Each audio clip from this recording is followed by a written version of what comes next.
दोस्तों नमस्कार। दोस्तों, इस समय हम लोग अपने ज्ञानकोश एजुकेशन चैनल पर practice set TGT PGT level का प्रैक्टिस सेट हल कर रहे हैं और साथ ही साथ लास्ट ईयर का जो मूल क्वेश्चन पेपर है जो टीजीटी के एग्ज़ाम में पूछे गए हैं उस क्वेश्चन पेपर का हल भी कर रहे हैं। तो सबसे पहले मैं आपके अपने ज्ञानकोश एजुकेशन चैनल पर स्वागत करता हूं। और दोस्तों, कल मैं टीजीटी का मूल क्वेश्चन पेपर जो 2016 में विज्ञापन निकला था और उसका एग्ज़ाम 2020 में हुआ है, वो अपलोड कर चुके हैं। शायद आप उसको देख भी चुके होंगे। इस समय जो आपके सामने जो क्वेश्चन पेपर है यह 2013 का क्वेश्चन पेपर है। 2013 टीजीटी 2013 का क्वेश्चन पेपर है और ये आप देख रहे हैं मूल क्वेश्चन पेपर है। ठीक है ना। तो आइए हम लोग अब इसको देखते हैं। और एक बार फिर मैं आपको बता देना चाहता हूं कि क्वेश्चन पेपर लास्ट ईयर का 4-5 साल का देखना बहुत ज़रूरी है, क्योंकि उसमें से कई सारे क्वेश्चन मूल रूप में आगामी परीक्षा में पूछ लिए जाते हैं। तो ये परीक्षा होने जा रहा है 7-8 अगस्त 2021 को। इस परीक्षा के लिए आप लास्ट ईयर के सभी क्वेश्चन पेपर को ज़रूर पढ़ें, उसको ज़रूर देखें। और मैं धीरे धीरे इसी तरह से लास्ट ईयर के सभी क्वेश्चन पेपर को इस चैनल पर अपलोड करना शुरू कर दिया हूँ। आइए देखिए। पहला क्वेश्चन है, भारत भारती का प्रकाशन किस वर्ष हुआ? भारत भारती का प्रकाशन किस वर्ष हुआ? तो दोस्तों, सही विकल्प है 1912 ईस्वी में हुआ था। दूसरा क्वेश्चन देखिए, निम्न में कौन सी रचना व्याकरण ग्रंथ है? तो दोस्तों, उक्त व्यक्ति प्रकरण जो है यह व्याकरण ग्रंथ है। ठीक है। तीसरा क्वेश्चन देखिए, घोटक का उद्भव तद्भव है क्या है? घोड़ा है। घोटक का तद्भव जो रूप है वह क्या है? घोड़ा है। चौथा देखिए, उपजाऊ का विलोम क्या है? ऊसर है। कभी कभी बंजर भी लगने लगता है, लेकिन नहीं, इसका सही जो विलोम है जो आयोग ने माना है वह ऊसर ही माना है। ठीक है। पांचवा देखिए, निम्न में अर्ध स्वर कहलाता है? तो दोस्तों, यह है अर्ध स्वर। देशीय वअना सबजन मिठा, यह प्रसिद्ध उक्ति किसने कही है? काफी चर्चित पंक्ति है, अक्सर पूछा जाता है, आप जानते भी होंगे, विद्यापति का है। ठीक है। इसके बाद आइए हम लोग सातवां देखते हैं। सातवां क्वेश्चन है, पश्चिमी हिंदी में कौन बोली है? कौन बोली पश्चिमी हिंदी की है? तो कन्नौजी पश्चिमी हिंदी की है। बाकी ये तीनों जो है ये आपके बिहारी हिंदी की बोली है। ये अवधी तो खैर ये नहीं है, लेकिन मतलब ये दोनों बिहारी का है। ये कन्नौजी, बस आपको इतना ही जानना है। आसन्न का विलोम है, सॉरी, आसक्त का विलोम है विरक्त। आसक्त का विलोम क्या है? विरक्त। रीति काल को अलंकृत काल नाम किसने दिया है? तो मिश्र बंधु ने दिया है। 10वां देखिए, देश विभाजन की त्रासदी किस उपन्यास में वर्णित है?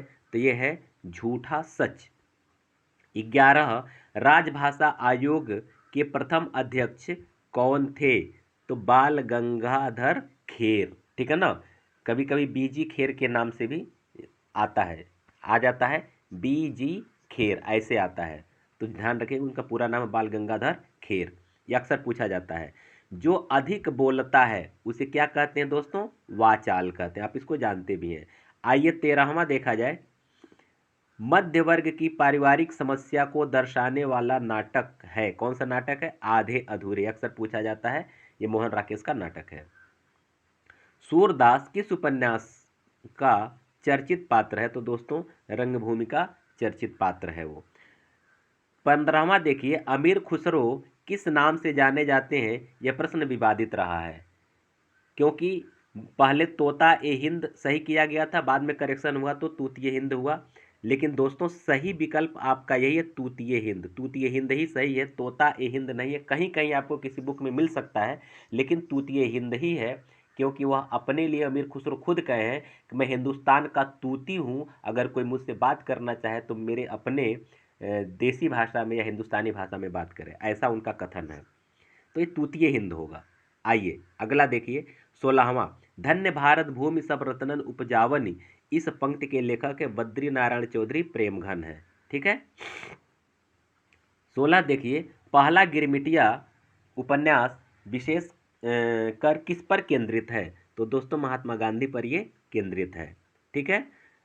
फिर इसके बाद से 18वां देखा जाए, 18 नंबर का जो क्वेश्चन है, कामायनी में श्रद्धा किसकी प्रतीक है? ये अक्सर आता है कि मनु किसके प्रतीक है, इड़ा किसकी प्रतीक है, श्रद्धा किसकी प्रतीक है, तो इसको ध्यान रखिएगा।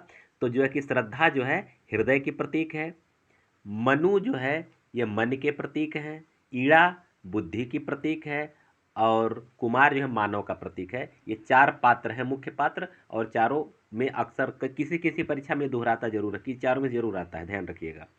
दूसरी परंपरा की खोज किस विधा की रचना, विधा पूछ रहा है दोस्तों, तो यह आलोचना विधा की रचना है। अनमयस्क शब्द का आशय है क्या है? जिसका मन किसी दूसरी ओर हो। ठीक है। 21 देखिए, पंचवटी शब्द में कौन सा समास है? तो दोस्तों ये द्विगु समास है। 32 देखिए, हिंदी स्वच्छंदतावाद का कवि कौन कहा जाता है? हिंदी में स्वच्छंदतावाद का कवि, तो दोस्तों श्रीधर पाठक। हालांकि स्वच्छंदतावाद के कवि रामनरेश त्रिपाठी भी हैं, लेकिन इनको प्रथम स्वच्छंदतावादी कवि कहा जाता है और इनको द्वितीय स्वच्छंदतावादी कवि कहा जाता है, इसको ध्यान रखेंगे। तो दोनों लोग हैं, लेकिन श्रीधर पाठक अगर है तो आपको श्रीधर पाठक ही लगाना है। ठीक है। आइए 23 देखिए, बिनु पग चले सुने, सुते नहीं होना चाहिए, सुने होना चाहिए, सुने बिनु काना, इसमें कौन सा अलंकार है? तो दोस्तों ये क्वेश्चन विवादित रहा है, और ये जो है कि इस पर आयोग ने सबको एक एक नंबर दिया है, क्योंकि इसमें सही क्वेश्चन सही विकल्प था ही नहीं, क्योंकि ये विभावना अलंकार है, जहाँ मतलब कारण के अभाव में भी कार्य होता हो। तो यहाँ असंगत, यहाँ मतलब दे रखा है और लगता है कि असंगत ही है, लेकिन वास्तव में असंगत ही नहीं है, ये विभावना है और इसका कोई विकल्प इसमें नहीं है, इसलिए विवादित प्रश्न है। याद रखिए ये विभावना अलंकार है ये। आगे देखिए 24 देखिए, समस्त पृथ्वी से संबंध रखने वाला कहलाता है सार्वभौमिक। ठीक है ना, सार्वभौमिक ही होता है। कभी कभी किसी किसी बुक में आप सार्वदेशिक भी समझ सकते हो, सभी देश से, तो देश से मतलब नहीं है, ये सभी पृथ्वी से है, तो आपका सार्वभौमिक ही होगा, इसमें कहीं कोई डाउट नहीं होना चाहिए। ठीक है ना। आगे देखिए 25 देखिए, अतीन्द्रिय शब्द का आशय है इंद्रियों की पहुंच से बाहर, जो इंद्रियों की पहुंच से बाहर हो उसको बोलते हैं अतीन्द्रिय। 26 देखिए, भक्ति आंदोलन भारतीय चिंता का स्वाभाविक विकास विकास है, यह कथन किसका है? आचार्य हजारी प्रसाद द्विवेदी का है। ठीक है ना। 27 देखिए, सूर्य की अंतिम किरण से सूर्य की पहली किरण तक किसकी नाट्यकृति है? तो दोस्तों सुरेंद्र वर्मा का ये नाटक है। ठीक है। 27 देखिए, 28 देखिए, 28 क्या कह रहा है?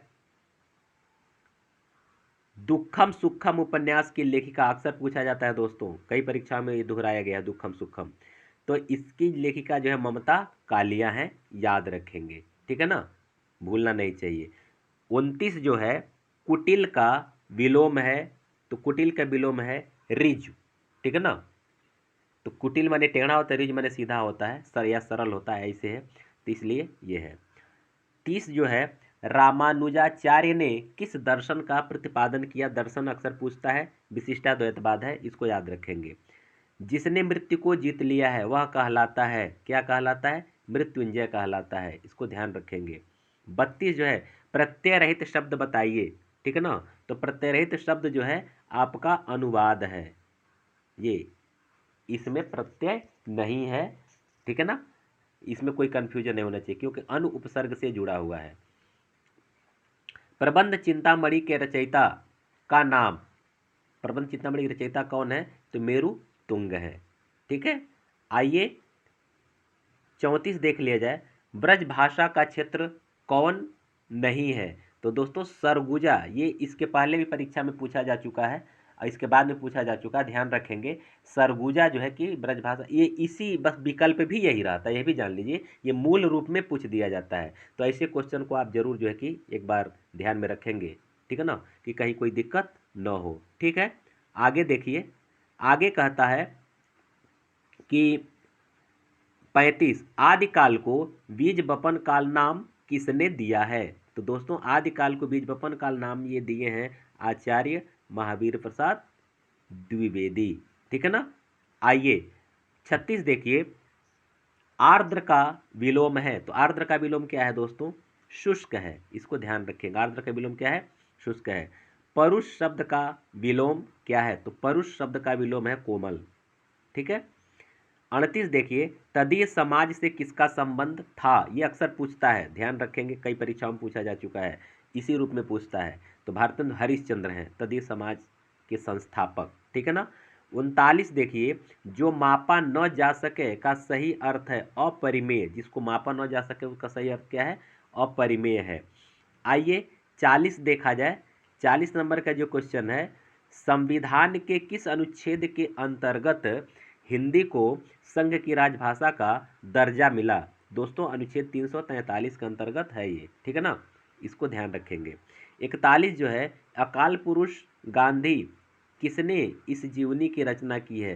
तो जैनेन्द्र की ये रचना है।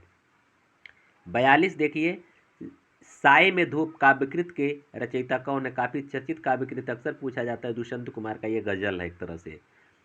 43 देखिए, गोकुलनाथ की रचना का नाम है? तो दोस्तों गोकुलनाथ की रचना का नाम है 84वें श्रवण की वार्ता। इनका एक और रचना है 252वें श्रवण की वार्ता। ये वार्ता ग्रंथ लिखे हैं। ठीक है ना।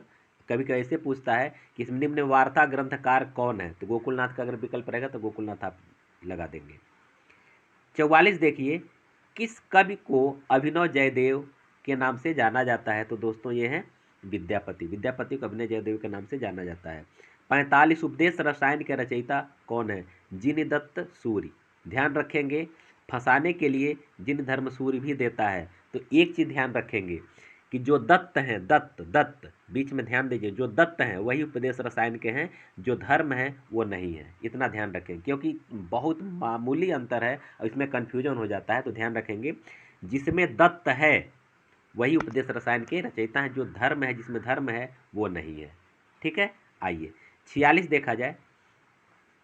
46, निम्न में कौन सी रचना एवं उसके रचनाकार का युग्म सही नहीं है? आपको ये बताना है कौन सा रचनाकार सही नहीं है। तो दोस्तों ये रसवंती सियाराम शरण गुप्ता के ये सही नहीं है, क्योंकि ये जो है कि दिनकर जी की ये रचना है। ध्यान रखेंगे। आइए 47 देखिए, निम्न में से प्रत्यय रहित शब्द है जिसमें प्रत्यय न हो? तो दर्शनीय, भिक्षुक और कर्तव्य में प्रत्यय है, जबकि दुर्गुण में प्रत्यय नहीं, बल्कि इसमें क्या है? उपसर्ग है, दुर उपसर्ग से जुड़ा हुआ है ये। 48 देखा जाए, केशव कह न जाय का कहिए यह पंक्ति किस कवि की है? तो दोस्तों ये तुलसीदास की है। 49 देखा जाए, आवाहन का विलोम है क्या है? विसर्जन। ठीक। 50, निम्न में कौन सा अर्था अलंकार है? तो दोस्तों ये रूपक जो है ये अर्थालंकार है, बाकी सब शब्दालंकार है। 51 देखिए, कौन देशज प्रत्यय का उदाहरण नहीं है? तो यह है उच्चतर। ये देशज शब्द का उदाहरण नहीं, देशज प्रत्यय का उदाहरण नहीं है, ये तत्सम प्रत्यय का उदाहरण है, जबकि फर्राटा, अड़ियल और घुमक्कड़ जो है देशज प्रत्यय के उदाहरण हैं। ठीक है ना, ये अक्सर पूछता है प्रत्यय से। आइए 52 देखा जाए, निम्न में से कौन सी रचना के रचनाकार का नाम सही नहीं है? आपको ये बताना है। तो दोस्तों सीढ़ियों पर धूप में शमशेर बहादुर सिंह का ये नहीं है, बाकी सब सही है, क्योंकि फूल ने रंग बोलते हैं केदारनाथ अग्रवाल का है, मयूर जनपद का भी त्रिलोचन शास्त्री का है, संसद से सड़क तक सुदामा पांडे जी का है। ठीक है ना। 53 देखिए, वल्लभाचार्य द्वारा रचित ग्रंथ का नाम क्या है? तो अणुभाष्य। अणुभाष्य जो है ये वल्लभाचार्य द्वारा रचित ग्रंथ है। 54 देखिए, किस शब्द में आ उपसर्ग नहीं है? तो दोस्तों आदरणीय में आ उपसर्ग, क्योंकि आदरणीय में या उपसर्ग या प्रत्यय जुड़ा हुआ है, बाकी सब जो है कि उपसर्ग से हैं। ठीक है ना। आइए 55 देखिए, रुद्र संप्रदाय की स्थापना किसने की? तो दोस्तों विष्णु स्वामी ने की। रुद्र संप्रदाय की स्थापना कौन की? विष्णु स्वामी ने किया। 56 देखिए, राम वृक्ष बेनीपुरी की कौन सी कृति यात्रा वृत्त की है? तो पैरों में पंख बांधकर, ये जो है कि उनका यात्रा वृत्त है। 57 देखिए, निराला किस पत्रिका से संबंधित नहीं थे? देखिए क्वेश्चन दोहराया जा चुका है, इसके पहले भी पूछा जा चुका है, तो ध्यान रखेंगे। ये 3 सुधा, समन्वय और मतवाला की संपादक रहे, लेकिन इंदु के नहीं रहे हैं, इसलिए इंदु उनसे संबंधित नहीं है। आइए 58 देखा जाए। 58 नंबर का जो क्वेश्चन है वो भारतेंदु का यात्रा वृत्त संबंधी कौन सी रचना है, मतलब कौन सी रचना लिखी है? तो दोस्तों सरजू पार की यात्रा जो है ये उनका यात्रा वृत्त है। क्या है? सरजू पार की यात्रा। ठीक है ना। आइए अब जो है हम लोग अगला देख लेते हैं 59। विभत्स रस का अस्थाई भाव है। तो दोस्तों क्या है? जुगुप्सा। जुगुप्सा विभत्स रस का अस्थाई भाव है। 60 अंगद पैच की रचना किसने की है?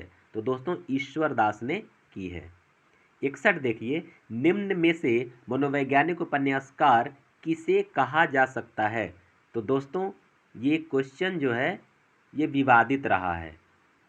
ठीक है ना। किसे यहाँ होना ही चाहिए, किसे नहीं कहा जा सकता है ये होना चाहिए, क्योंकि नहीं शब्द लग रहा है कि छूट गया है मिस प्रिंटिंग के वजह से, क्योंकि यह तीनों लोग जो है मनोवैज्ञानिक उपन्यासकार हैं और मनोहर श्याम जोशी नहीं है। तो होना ही चाहिए कि मतलब मनोवैज्ञानिक उपन्यासकार किसे नहीं कहा जा सकता है। तो ये इस पर ये विवादित क्वेश्चन था और आयोग इस पर सबको एक एक नंबर दिया था। आइए 62 देखिए, निम्न में से हिंदी साहित्य का अतीत किसने लिखा है? हिंदी साहित्य का अतीत जो है आचार्य विश्वनाथ प्रसाद मिश्र ने लिखा है। ठीक है ना। अथवा व्याकरण के दृष्टि से क्या है? संधि, उपसर्ग, अन्वय, अन्वय या अव्यय? तो दोस्तों अथवा अव्यय के अंतर्गत आता है। ठीक है ना। 64 देखिए, साखी किस कवि का काव्य संग्रह है? दोस्तों देखिए साखी विजयदेव नारायण शाही का है। आप ये समझते होंगे वो साखी हम पढ़े हैं कबीर का, तो कबीर का वो साखी यहाँ नहीं है, क्योंकि वह उनकी एक वो काव्य मतलब उसका एक मतलब बीजक का एक अंश है। लेकिन ये इसमें जब साखी जब देगा तो कबीर दास का नाम नहीं देगा, ध्यान रखेंगे। और हम केवल अगर कबीर दास का ही नाम जब पढ़े हुए हैं तो शायद गलत हो सकता है, सोचेंगे कबीर दास का नाम नहीं दिया तो कौन हो सकता है। तो ध्यान रखेंगे विजय देव नारायण शाही भी साखी उनका काव्य संग्रह है। ठीक है ना, ध्यान रखेंगे। और उनकी साखी कविता इनका काव्य संग्रह है, दोनों में यही अंतर है। संपत्ति शास्त्र के लेखक का नाम? आचार्य महावीर प्रसाद द्विवेदी, अक्सर पूछा जाता है, ध्यान रखेंगे। इसके बाद आपका 66 नंबर का क्वेश्चन जो है, अपने मुंह मियाँ मिट्ठू बनना मुहावरे का अर्थ क्या है? अपनी प्रशंसा स्वयं करना। ठीक है ना। 67 देखिए, जगन्नाथ में कौन सी संधि है? तो दोस्तों व्यंजन संधि है। 68 में देखिए, वीर रस का स्थायी भाव क्या है? तो उत्साह है। 69 देखिए, छायावाद को स्थूल के प्रति सूक्ष्म का विद्रोह किसने कहा है? तो ये कहा है डॉक्टर नगेंद्र ने। 70 देखिए, निम्न में कौन सी रचना एवं रचनाकार का युग्म सही नहीं है? आपको बताना है सही नहीं है। तो देखिए भाव विलास जो है कि सही नहीं है, क्योंकि भाव विलास जो है वह देव की रचना है। ठीक है ना, इसलिए गलत है। आइए 70 के बाद 71 हम लोग देख लेते हैं। लक्ष्मीपुरा किस विधा की रचना है? तो दोस्तों ये क्या है? ये रिपोर्ट तार्ज है। ठीक है। शालिभद्र सूर्य की रचना का नाम? तो भरतेश्वर बाहुबली रास। भरतेश्वर बाहुबली रास जो है शालिभद्र सूर्य की रचना है। ठीक है ना। 73 देखिए, फणीश्वर नाथ रेणु की कौन सी कहानी है? तो यह है रसप्रिया। साकेत महाकाव्य का सर्वाधिक मार्मिक सर्ग है, अक्सर पूछा जाता है, ये 9वां सर्ग है। ठीक है। अल्मोड़े का बाजार किस विधा की रचना है? तो दोस्तों ये जो है कि रिपोर्टार्ज है। ठीक है। 76 देखिए, निम्न में से कौन रेखा चित्र विधा की रचना नहीं है? तो दोस्तों कठगुलाब उपन्यास ये रेखा चित्र नहीं है, मृदुला गर्ग का है। तो ये जो है कि ये रेखा चित्र नहीं है, ये उपन्यास, इसलिए यही आपका विकल्प हो जाएगा। आइए 77 देख लिया जाए। निम्न में से कौन सी शिलांकित कृति अक्सर पूछा जाता है? तो राउरबेल जो है कि शिलांकित कृति है। 78 अर्ध कथानक किस विधा की रचना है? तो दोस्तों ये आत्मकथा है। 79 जो है झीनी झीनी बीनी चदरिया किस उपन्यासकार की कृति है? तो अब्दुल बिस्मिल्लाह, ये अक्सर पूछा जाता है। ठीक है ना। अच्छा, फिर 80 देखिए, उद्योग का संधि होगा उत्धन योग, उद्योग। 81 प्रबोध 50 ग्रंथ के रचयिता हैं, कौन है? पद्माकर। 82 देख लिया जाए। 82 नंबर का क्वेश्चन जो है, निम्न में किस पत्रिका से संबंधित साहित्यकार नहीं है? तो दोस्तों दस्तावेज रामचंद्र तिवारी का नहीं है, यही जो है कि आपका विकल्प हो जाएगा दस्तावेज, ये गलत है। ठीक है। 83 कड़ाही से गिरा चूल्हे में आ पड़ा का भाव है एक विपत्ति से छूटकर दूसरी विपत्ति में आ पड़ना। 84 देखिए, प्रभु जी तुम चंदन हम पानी, इस पंक्ति के रचनाकार हैं। इस पंक्ति के रचनाकार कौन है? तो दोस्तों ये रैदास की पंक्ति है। कलश का पर्यायवाची क्या है? दोस्तों कुंभ है कलश का पर्यायवाची। ठीक है। इसके बाद जो है कि हम लोग देख लेते हैं अगला जो क्वेश्चन है वो 86 नाटक के लिए रंगमंच होना चाहिए। रंगमंच के लिए नाटक नहीं है, कथन अक्सर पूछा जाता है। ये जयशंकर प्रसाद का है। 87 देखिए, चंद्रिका का पर्याय है। तो दोस्तों कौमुदी है चंद्रिका का पर्यायवाची। सांप्रदायिक समस्या पर लिखा गया उपन्यास कौन है? तो दोस्तों ये है तमस। 88 देखिए, प्रेम को पंथ कराल महातरवारी के धार पे धावन है। ये दोस्तों ये बोधा की पंक्ति है, लेकिन लगता है घनानंद जैसा, तो ध्यान रखेंगे। हमारा भी कभी कभी गलत हो जाता था पहले। तो ये जो है कि बोधा का है, ध्यान रखेंगे। निम्न में से किस कवि को अपभ्रंश का वाल्मीकि कहा जाता है? तो दोस्तों ये स्वयंभू को अपभ्रंश का वाल्मीकि कहा जाता है। 91 देखिए, 91 अरुण या मधुमेह देश हमारा अक्सर पूछा जाता है। ये किसने कहा है? तो कार्नेलिया ने कहा, चंद्रगुप्त की ये जो कि पात्र है। आइए, खेट कौतुकम की रचना किसने की है? तो रहीम दास ने की है खेत कौतुकम। समरस थे जड़ या चेतन सुंदर साकार बना था, चेतनता एक विलसती आनंद अखंड घना था। इसमें कौन सा रस है? रस पूछ रहा है। तो दोस्तों इसमें कौन सा रस है? आपका शांत रस है। इसमें कौन सा रस है? शांत रस है। 94 देखिए, निम्न में से कौन उपन्यास एवं उपन्यासकार का युग्म सही नहीं है? आपको ये बताना है। तो दोस्तों मुझे सूरज चाहिए सुरेंद्र वर्मा की नहीं है, बाकी सब तीनों अपनी जगह सही है। ठीक है। आगे देखिए 95 देखा जाए, 95 पाप पुण्य के चिंतन नैतिक प्रश्न को किस उपन्यास में प्रस्तुत किया गया है? तो दोस्तों ये चित्रलेखा में किया गया है। 95 देखा जाए, 96 परमानंद शब्द में कौन सा समास है? तो दोस्तों ये है कर्मधारय समास। कौन सा समास है ये? कर्मधारय समास है। 97 देखा जाए, प्रत्येक का संधि विच्छेद होगा तो होगा प्रतिधन एक। 98 देखिए, किस शब्द में अ उपसर्ग है? तो दोस्तों अभाव में अ उपसर्ग है, बाकी में नहीं है।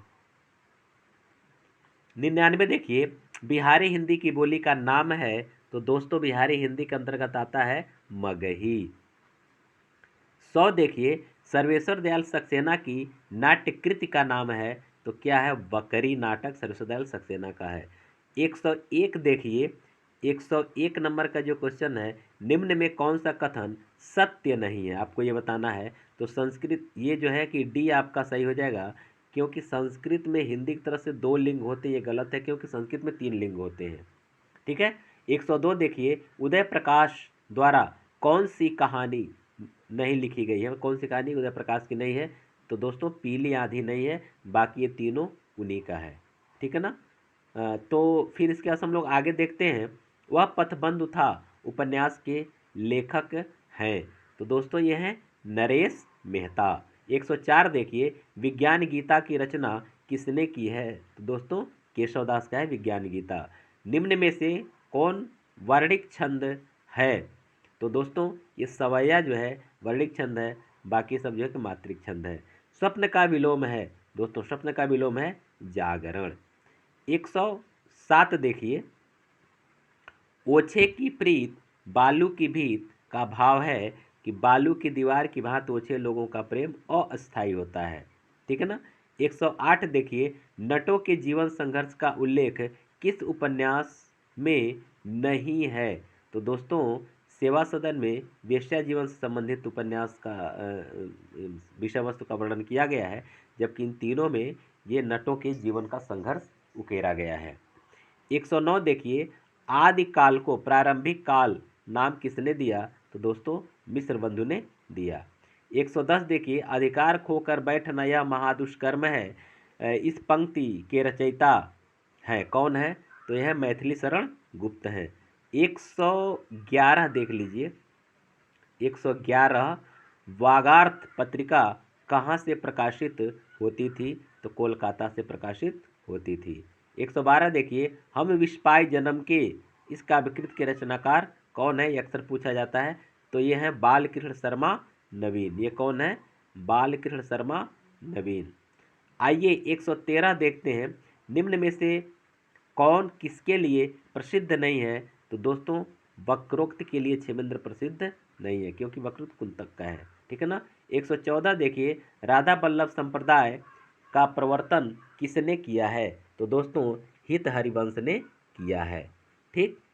115 देखिए, 115 अहेतुकी का शुद्ध रूप है, तो अहेतुकी हो जाएगा, यही शुद्ध रूप है, ठीक है ना।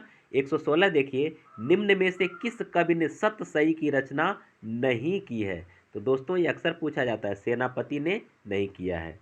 17 देखिए, निम्न में से द्वंद्व समास का उदाहरण बताइए। तो द्वंद्व समास का उदाहरण है पाप और पुण्य, यानी पाप पुण्य। 18 देखिए, 18 जो है क्या कह रहा है? महाप्राण ध्वनियाँ व्यंजन वर्ग के किससे संबंधित हैं? तो महाप्राण ध्वनियाँ जो हैं, दूसरा और चौथा जो ध्वनि है वही महाप्राण होता है, हर एक वर्ग का दूसरा और चौथा ध्वनि, ठीक है। 19 देखिए, जो शीघ्र ही किसी बात या उक्ति को सोच ले उसे क्या कहते हैं? प्रतिव्युत्पन्न मति, मतलब तत्काल कोई चीज़ सोच करके कोई कविता बना देना, कोई वाक्य किसी टॉपिक पे तुरंत सोच करके कुछ उसका विचार प्रकट कर देना, इसको कहते हैं प्रतिव्युत्पन्न मति कहते हैं।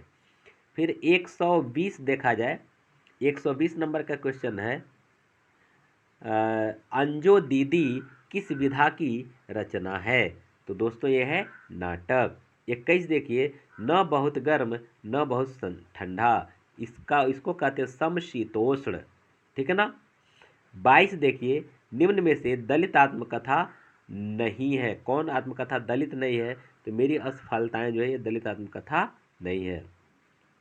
123 भाषा की सार्थक लघुत्तम इकाई क्या है? तो दोस्तों यह भी थोड़ा विवादित था, क्योंकि लघुत्तम छोटी इकाई अगर पूछ रहा है तो वो होगा वर्ण, जबकि ऐसा कोई विकल्प यहाँ दिया नहीं है, इसलिए शब्द पे हम लोग मतलब आयोग शब्द को माना था, लेकिन वास्तविकता ये है कि ये वर्ण ही जो है कि मतलब जो सबसे छोटी इकाई क्या है भाषा की, वह वर्ण ही माना जाता है। फिलहाल शब्द भी कहीं कहीं आपको मिलेगा।